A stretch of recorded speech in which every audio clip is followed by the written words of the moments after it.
Welcome to Dr. Jester Rant, and I'm gonna rant about a diss from Niche Gamer. GoG, or GoG, pulled out of selling Chinese blacklisted devotion hours after developer announcement. Well, apparently... Now, before I go on, if you notice me dripping in water, it's actually water, not actual sweat. This is because today is absolutely hot. So, if you want to know, a bunghole status update, humid. A ball sack status update, very moist. Anyway, let's keep going because shenanigans is afoot. In GOG or GOG have announced that they will not be selling Chinese blacklisted horror game Devotion hours after developers stated they would. GOG, do you have a store in China? As far as I know, you do not. Why are you capitulating to a communist shithole? Right? This is akin to, let's say, I don't know, 1935, something like that, and suddenly a publisher, some book publisher refuses to sell a book because it's critical to Hitler or Nazi Germany. See what you're doing there, GOG? Are you aware of the bullshit you are doing? No, of course not. Of course not. Because it's hip. It's socially acceptable to back China and shit on America, and Jews for that matter, but this is not here or there. Oh, but, seriously, what are you guys thinking? China is pretty much Nazi Germany. China is the Nazi Germany of the 21st century. If you want to use some historical metaphor, analogy, or comparison, because if I were to say China is the Soviet Russia of the 21st century, most people, especially the communists, will not understand, because they absolutely think that Soviet Russia in some sort of way is the paragon of utopianism or utopia, or that Soviet Russia and communism never did anything bad. So I can't really use the example of a government or a country that killed more people than the Nazis. Even though I could actually say China is the 21st century of China. Because China also killed more people than the Soviets. But would that make sense? No. Either way, let's keep going. For those unfamiliar, in February 2019, Taiwanese developer Red Candle Games were accused of placing hidden messages in their horror game Devotion, mocking the Chinese president's Pooh, Winnie the Pooh, as the game centers around the cult. Others felt Devotion as a whole was a critique or mockery of the Chinese government and its supporters in mainland China. I'm not seeing anything absolutely wrong in this. Why can't we not mock Chinese, Chinese followers of the Chinese Communist Party? There you go. Seriously, that took a while to come out of my mouth and brain. I'm pretty sure some moron is going to clip this out of context. Eventually in the future, when I become slightly more famous and my list of haters will grow. I'll definitely clip that out of context. But either way, I believe that the Chinese people should be free. Their culture is awesome sauce. I absolutely love their food. I mean, I have dreams of eating Chinese food almost every single week. That's how much I fucking love their food and their culture. But, obviously, they are going to take that, what I just said, out of context. Because that's how they roll. And I believe they should be free. They should be free to criticize their government. People should be free to criticize other people's government, and Taiwan should be free to criticize the Chinese government and the idiots who follow that government or who supports that government. I believe we all should have that right. The same right that you have for criticizing the American government and Trump. I'm pretty sure you do, all the time, if you are one of those morons that suffer from TDS. Let's keep going.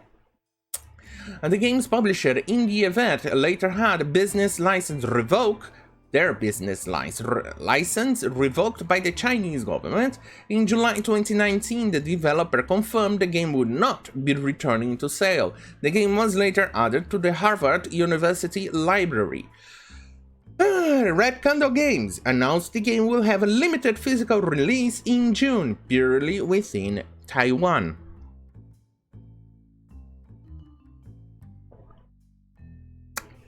In summary, Taiwan is the good China. Why? Because they are a free country, unlike the mainland China. Today, Red Candle Games tweeted at 5 AM ET that the game would be coming to GOG for $16.99, with the content and the price of the re-release remaining the same. However, at 10:14 AM ET, GOG tweeted earlier today it was announced. My apologies. I'm not doing the social justice intern and the people who was responsible for this decision at GOG justice. I'm definitely not being good. I'm probably being a bigot, a racist, and a sexist. No. Istism. Wait. Istism. There's another word. Unphobic or something for not doing it justice. Let me invoke their spirit and their culture in my own voice.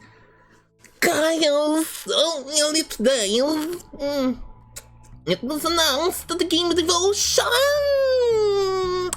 is coming to GOG.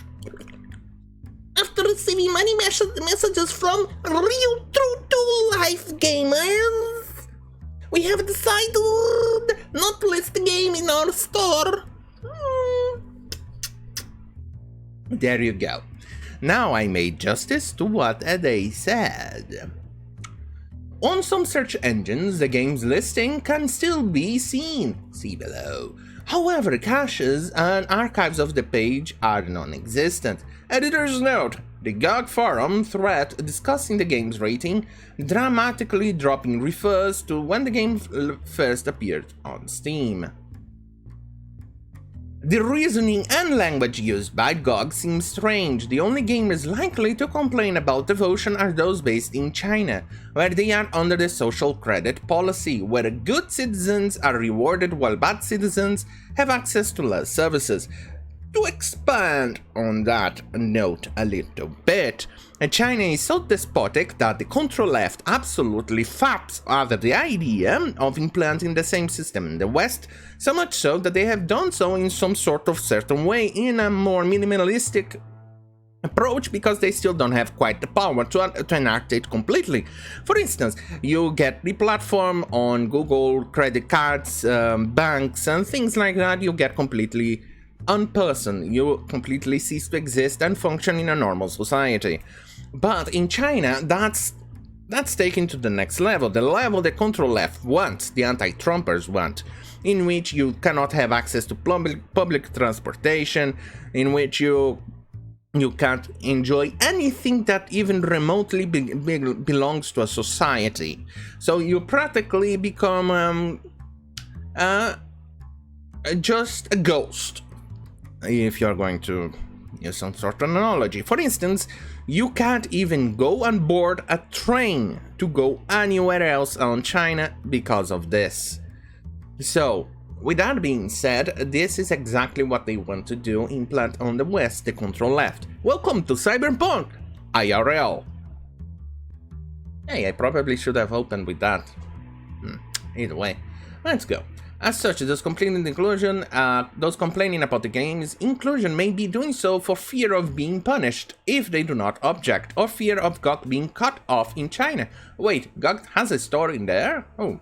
There is also a chance of it being the 50-cent party, hired commenters and trolls working on behalf of the Chinese government. Discussion of them was recently exposed as being censored on YouTube. Why am I not surprised? Except GOG is not officially available in China. There you go, they are not officially available in China. While their website is available in simplified Chinese, many users have had to use a VPN to work around China's Great Firewall. The control that the control left so wants and demands and begs and faps for. Based on this, the remaining motivations include GOG trying to ensure that there are no further restrictions against them being unofficially available in China, or those who own stock in CD Projekt, GOG's owner, demanding the game not be sold on a threat of selling their shares. That explains a lot. The situation bears a strong comparison to when the pro Hearthstone player Blitzchung was suspended by Blizzard Entertainment for his support of the Hong Kong protests. Free Hong Kong! Free Hong Kong! I support Hong Kong! Free Hong Kong! Fuck China! In 2019, finding the casters and their overall handling of the entire debacle. Due to Chinese tech giant Tencent owning 5% of the Activision Blizzard, we dug into if they could have influenced Blizzard Entertainment. The findings of our report found that Activision Blizzard made less than 13% of the total profit in second quarter of 2019, the Asia Pacific region. Without a per franchise breakdown of profits, we were unable to determine exactly how much profit Hearthstone generates per region. I think this paragraph is not properly written or something. I think they should have said that that if the profits were actually harmed by it, not how much say or influence Tencent has it over Activision. I don't know. Anyway, let's keep going. The Chinese government's influence on gaming and media in general has been a somewhat frequent topic here on Niche Gamer. Recent stories of their influence beyond their borders include Genshin Impact censoring Hong Kong and Taiwan in the in-game chat, no matter the player's region, and a Call of Duty Black Ops Cold War trailer censored for using footage from the Tiananmen Square protests. You know, the guy who stopped a tank from going forward.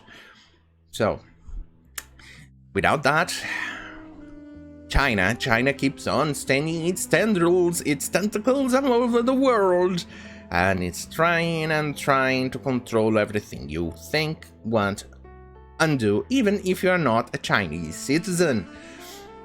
Which is pretty much what the control left wants. No wonder they keep defending this system. It's worrisome, very, very worrisome. Anyway, thank you for watching. Don't forget to like, share, and subscribe if you want more of a breakdown on some context to some random news I see on the internet that tickles my pickle, and that makes my prick red. Anyway, thank you for watching. Don't forget to hit the notification bell button. I always forget to mention that, for some reason. Either way. Good night.